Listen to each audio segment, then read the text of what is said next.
Pakar ekspresi sebut Tamara tak sedih anak meninggal, lebih ke arah bingung. Meninggalnya Dante, putra sematawayang Tamara Tiasmara dan Angger Dimas memang menyisakan misteri. Banyak dugaan dan spekulasi yang muncul di tengah masyarakat terkait penyebab meninggalnya Dante.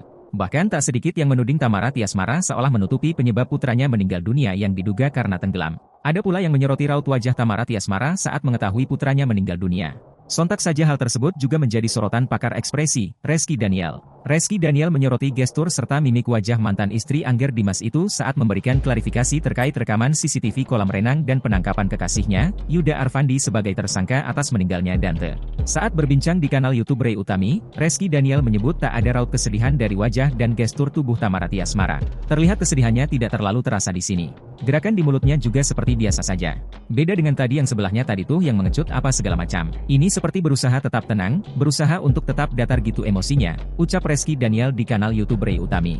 Justru Reski Daniel menilai jika Tamara seolah menutupi ketakutannya usai rekaman CCTV kolam renang terungkap. Kalau ini lebih ekspresif nih sebenarnya. Cuma yang membedakan adalah dia ekspresif nangis lebih ke arah karena ketakutan terhadap anaknya atau dia ketakutan terhadap hal lain, sedihnya karena hal yang lain, jelasnya. Reski Daniel juga menilai Tamara Tiasmara seolah ingin melakukan pembelaan diri jika ia tidak bersalah atas meninggalnya sang putra. Seolah-olah dia ingin membela dirinya. Lebih ke, saya itu tidak bersalah, gitu, lebih ke arah sana. Saya juga bingung, saya itu juga nggak ngerti harus seperti apa. Lebih ke arah kebingungannya itu bukan sedih anaknya meninggal, tuturnya. Sontak saja potongan video Reski Daniel yang diunggah akun Lambe Gosip itu langsung dibanjiri beragam komentar warganet. Banyak dari mereka yang setuju dengan apa yang dikatakan oleh Reski Daniel. Seakan menjawab tudingan tak sedih anaknya meninggal dunia, Tamara Tiasmara pun bereaksi. Melalui unggahan Instastory miliknya pada Rabu 14 Februari, ia merepost beberapa cuplikan video kala ia menangis histeris. Dalam cuplikan video tersebut, Tamara Tiasmara memegang tubuh Dante yang sudah terbujur kaku. Di bagian video lainnya, ia pun berat hati melepas Dante kala jenazahnya dibawa ke rumah sakit. Di sisi lain, beberapa sahabat pun sempat memberikan dukungan untuk Tamara Tiasmara, termasuk Citra Kirana.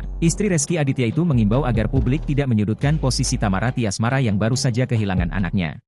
Download Tribun X sekarang, menghadirkan lokal menjadi Indonesia.